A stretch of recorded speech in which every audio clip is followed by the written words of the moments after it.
आज भारतीय शेयर बाजार में कमजोरी देखने को मिली, जहां सेंसेक्स 376 अंकों की गिरावट के साथ 85,063 पर बंद हुआ और निफ्टी 72 अंक फिसलकर 26,179 पर आ गया।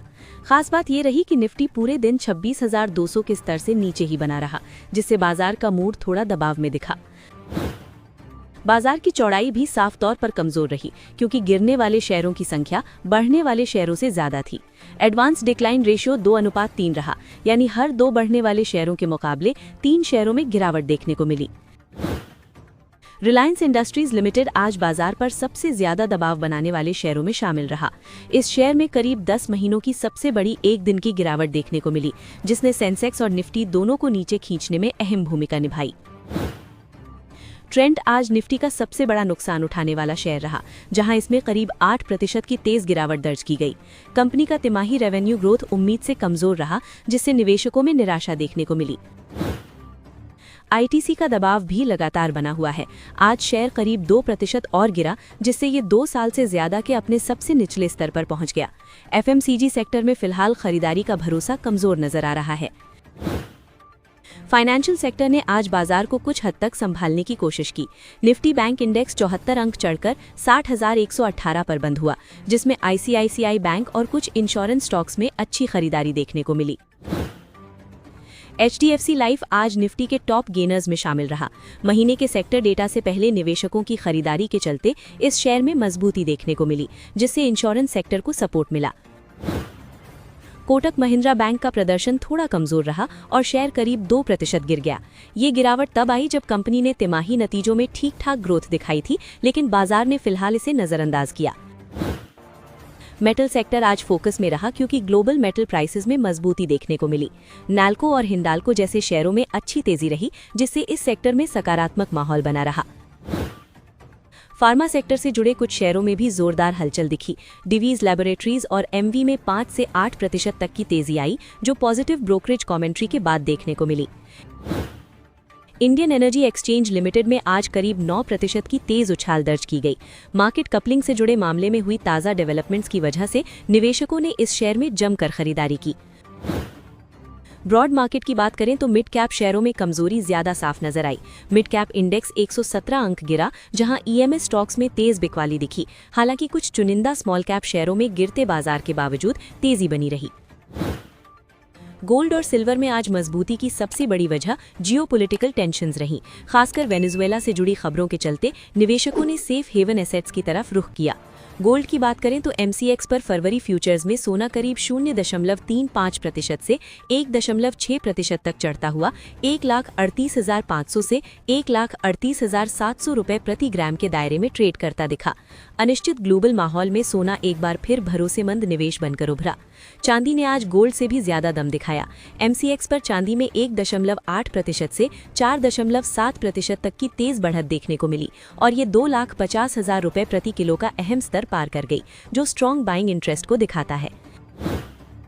बेस मेटल्स में आज कॉपर पूरी तरह से सुर्खियों में रहा।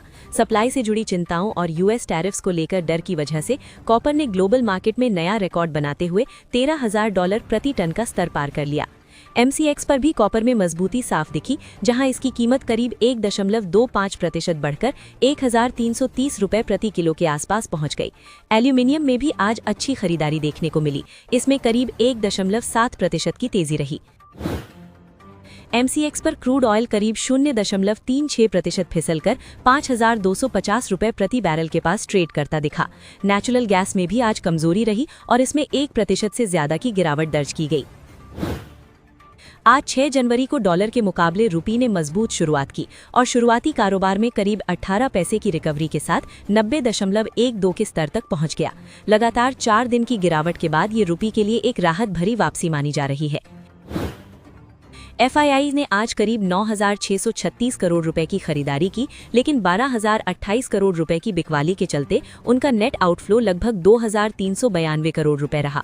यही वजह रही कि बाजार पर दबाव बना रहा और इंडेक्स पूरी तरह संभल नहीं पाया। दूसरी तरफ डीआईआईज ने मजबूती दिखाते हुए 10,437 करोड़ रुपए की खरीदारी की और 9,417 करोड़ रुपए की बिकवाली के बाद करीब 1,019 करोड़ रुपए की नेट बाइंग की। घरेलू निवेशकों की ये खरीदारी बाजार के लिए एक मजबूत सपोर्ट की तरह काम करती दिखी। ओला इलेक्ट्रिक के शेयरों में आज 3 दिन की तेजी के बाद तेज मुनाफा वसूली देखने को मिली। दिन के हाई से शेयर करीब 8% फिसल गया, जिससे साफ हुआ कि ऊपरी स्तरों पर निवेशक मुनाफा निकाल रहे हैं। इंडिया के बॉन्ड मार्केट में इस वक्त तेज हलचल है, क्योंकि स्टेट गवर्नमेंट्स और बड़ी कंपनियां भारी मात्रा में बोरोइंग की तैयारी में हैं। इसी वजह से निवेशक ग्लोबल और डोमेस्टिक दोनों तरह के बड़े इकोनॉमिक ट्रिगर्स पर लगातार नजर बनाए हुए हैं। जनवरी से मार्च की तिमाही में स्टेट बॉन्ड्स के जरिए करीब 5 लाख करोड़ जुटाने का प्लान है। ऑक्शंस की शुरुआत हो चुकी है और पहले ही राउंड में 9 राज्यों ने मिलकर 301 बिलियन रुपए रेज करने का टारगेट रखा है। सेकेंडरी मार्केट में भी डिमांड मजबूत दिखी है, जहां स्टेट ओन्ड बैंक्स ने करीब 92.5 बिलियन रुपए के गवर्नमेंट बॉन्ड्स खरीदे। इससे ये साफ संकेत मिलता है कि बड़े इन्वेस्टर्स अभी बॉन्ड्स में भरोसा बनाए हुए हैं। मार्केट एक्सपर्ट्स का मानना है कि इस हफ्ते 10 या गवर्नमेंट बॉन्ड यील्ड 6.60% से 6.66% के दायरे में रह सकती है, यानी फिलहाल यील्ड्स में किसी बड़े झटके की उम्मीद नहीं की जा रही। बाजार की नज़र अगले हफ्ते होने वाली इंडियन बॉन्ड्स की ब्लूमबर्ग ग्लोबल एग्रीगेट इंडेक्स में एंट्री पर टिकी है।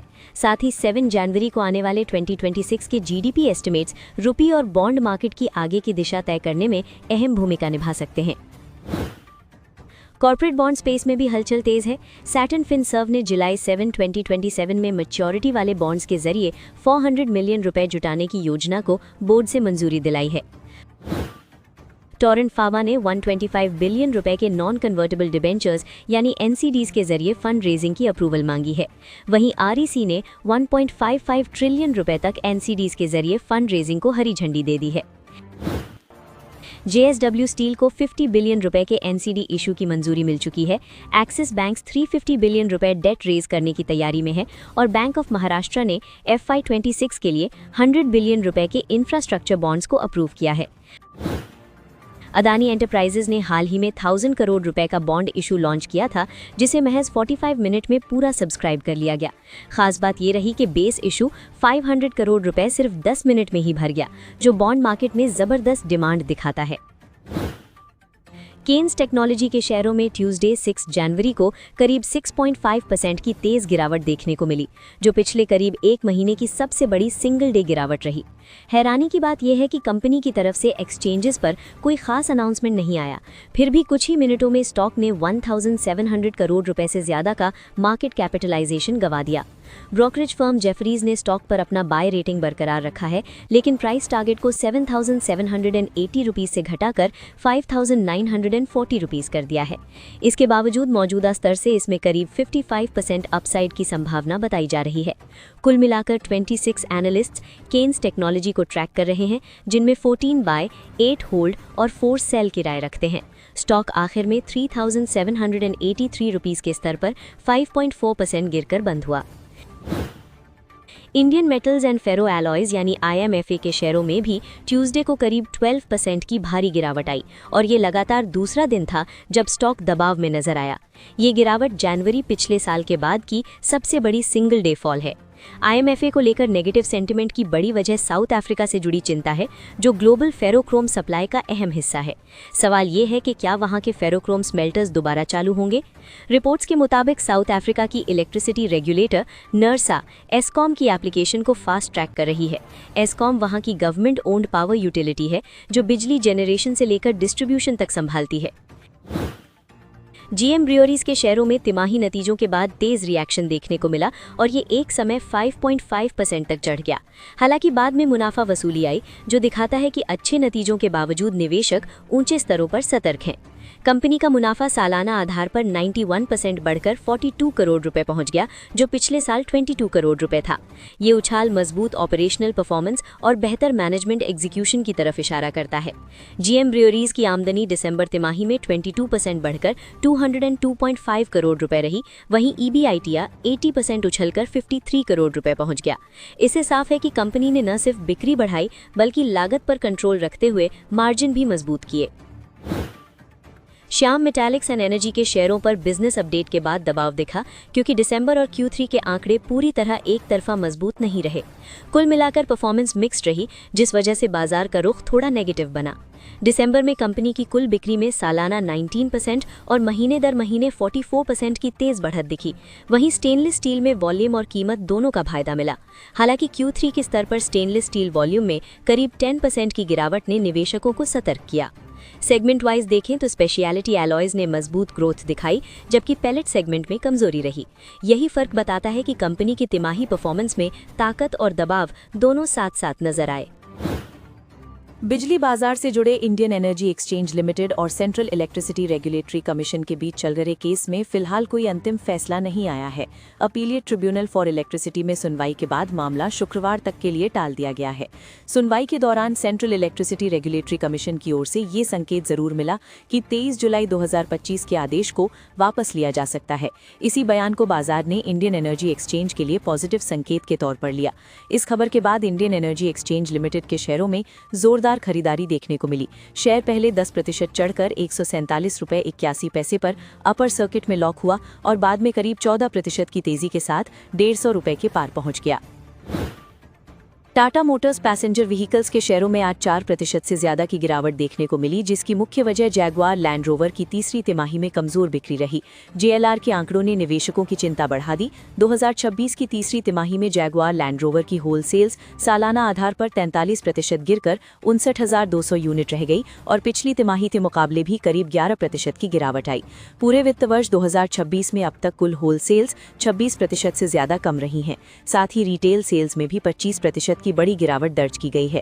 हालिया तेजी के बावजूद टाटा मोटर्स पैसेंजर व्हीकल्स का शेयर लंबी अवधि में अब भी दबाव में है। कमजोर ग्लोबल परफॉर्मेंस और अनिश्चित आउटलुक के चलते निवेशक फिलहाल इस स्टॉक पर कॉशियस बने हुए हैं। अब बात करते हैं उन स्टॉक्स की जिन पर कल बाजार बंद होने के बाद बड़ी अपडेट्स निकल कर आई थी, जिनका असर कल बाजार में इनके स्टॉक्स पर देखने को मिल सकता है। इसलिए निवेशकों को इन सभी स्टॉक्स पर नजर बनाए रखनी चाहिए। लोडा डेवलपर्स ने तीसरी तिमाही में 5,620 करोड़ रुपए की प्री सेल दर्ज की है, जो पिछले साल की इसी तिमाही से करीब 25% ज्यादा है। इसका मतलब है कि नए घरों की बुकिंग में अच्छी मजबूती बनी हुई है और लोगों की खरीदारी की रुचि अभी भी कायम है। हालांकि कंपनी की कुल बिक्री घटकर 3,560 करोड़ रुपए रह गई है, जो करीब 17% की गिरावट दिखाती है। इसके बावजूद प्रमुख शहरों में स्थिर मांग और बिक्री की रफ्तार ये संकेत देती है कि चुनौतीपूर्ण माहौल में भी हाउसिंग सेक्टर टिकाऊ बना हुआ है। ONGC ने आंध्र प्रदेश के मोरी 5 गैस कुएं में गैस लीकेज की सूचना मिलने के बाद स्थिति को गंभीरता से संभाला है। मरम्मत के दौरान आई इस समस्या के बाद कंपनी के सीनियर मैनेजमेंट ने सीधे ऑपरेशंस की कमान अपने हाथ में ले ली है। कंपनी ने बताया कि निदेशक टेक्नोलॉजी और फील्ड सर्विसेज विक्रम सक्सेना खुद एक्सपर्ट टीम के साथ मौके पर मौजूद हैं। इससे ये साफ होता है कि ONGC सुरक्षा और संकट प्रबंधन को लेकर कोई समझौता नहीं करना चाहती। फीनो पेमेंट्स बैंक लिमिटेड ने साफ किया है कि 8 जनवरी की रात से 10 जनवरी 2026 तक उसकी सभी बैंकिंग सेवाएं अस्थायी रूप से बंद रहेंगी। इसकी वजह बैंक के कोर बैंकिंग सिस्टम को नए प्लेटफॉर्म फिनेकल पर शिफ्ट करना है।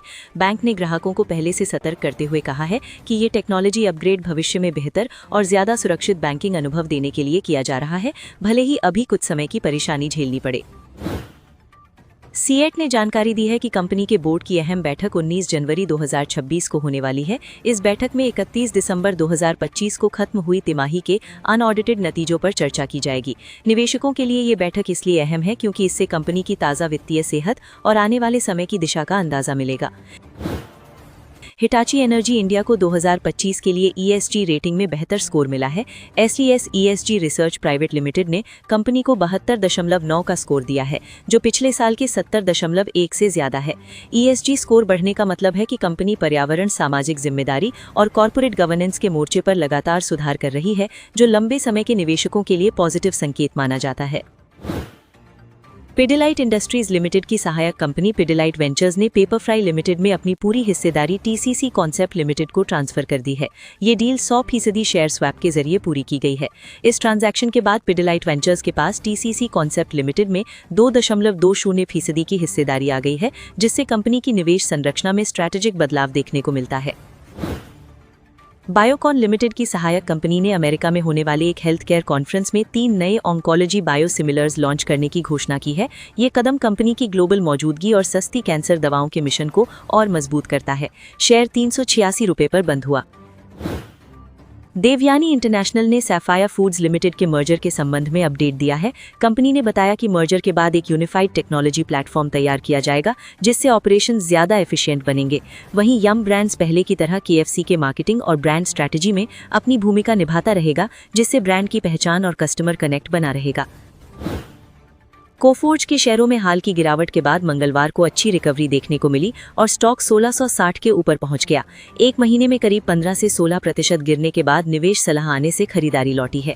PL रिसर्च ने कोफोर्ज पर कवरेज शुरू करते हुए बाई रेटिंग दी है और 2140 रुपये का टारगेट प्राइस रखा है। मौजूदा भाव के हिसाब से इसमें करीब 30% की संभावित तेजी बताई गई है। ब्रोकरेज का मानना है कि BFSI और TTH जैसे मजबूत सेगमेंट्स के दम पर कंपनी अगले ग्रोथ फेज के लिए तैयार है। 2020 से 2025 के बीच करीब 14% ऑर्गेनिक ग्रोथ और मजबूत ऑर्डर बुक कंपनी को आगे भी सपोर्ट कर सकती है। सेबी ने निवेशक शिक्षा के लिए इस्तेमाल होने वाले शेयर प्राइस डेटा पर 30 दिन की देरी का प्रस्ताव रखा है। इसका मकसद डेटा के दुरुपयोग को रोकना और साथ ही एजुकेशनल कंटेंट को प्रासंगिक बनाए रखना भी है। पहले 1 दिन और फिर 3 महीने की देरी को लेकर आपत्तियां सामने आई थी। सेबी का मानना है कि 30 दिन का गैप दोनों के बीच संतुलन बना सकता है। इस प्रस्ताव पर सेबी ने पब्लिक से राय मांगी है और 27 जनवरी 2026 तक ऑनलाइन पोर्टल या ईमेल के जरिए सुझाव भेजे जा सकते हैं। IRB इंफ्रा की एक यूनिट ने ओडिशा में NHAI का बड़ा टोल प्रोजेक्ट हासिल किया है, जिसकी कुल वैल्यू 3088 करोड़ रुपए है। इस डील के तहत कंपनी को अगले 20 साल तक टोल वसूली का अधिकार मिलेगा, जिसके बदले NHAI को एक मुश्त कंसेशन फीस चुकाई जाएगी। शेयर 41 रुपये 88 पैसे पर बंद हुआ, जो दिन की ओपनिंग से करीब 0.88% नीचे रहा। गोदरेज कंज्यूमर प्रोडक्ट्स ने तीसरी तिमाही में भारत में डिमांड रिकवरी के साफ संकेत मिलने की बात कही है। कंपनी को भरोसा है कि महंगाई के दबाव कम होने और GST दरों में राहत से आगे चलकर खपत धीरे धीरे और मजबूत होगी। कंपनी का मानना है कि उसका stand alone business double digit revenue growth दिखा सकता है। खासतौर पर होम केयर सेगमेंट में मजबूत मांग बनी हुई है, जबकि पर्सनल केयर सेगमेंट में साबुन की बिक्री सुधरने से मिड सिंगल डिजिट ग्रोथ की उम्मीद है। मार्जिन के मोर्चे पर भी हालात बेहतर दिख रहे हैं, क्योंकि कच्चे माल की लागत कम हुई है और ऑपरेशन ज्यादा एफिशिएंट बने हैं। इंटरनेशनल बिजनेस में इंडोनेशिया में अभी प्राइसिंग प्रेशर है, लेकिन कंपनी को वित्त वर्ष 2027 से वहां सुधार की उम्मीद है। वहीं अफ्रीका, USA और मिडिल ईस्ट को कवर करने वाला GAUM क्लस्टर अच्छा प्रदर्शन कर रहा है। कंपनी ने 2026 के लिए डबल डिजिट ग्रोथ का गाइडेंस दोहराया है, जिससे आगे की तस्वीर काफी पॉजिटिव नजर आती है।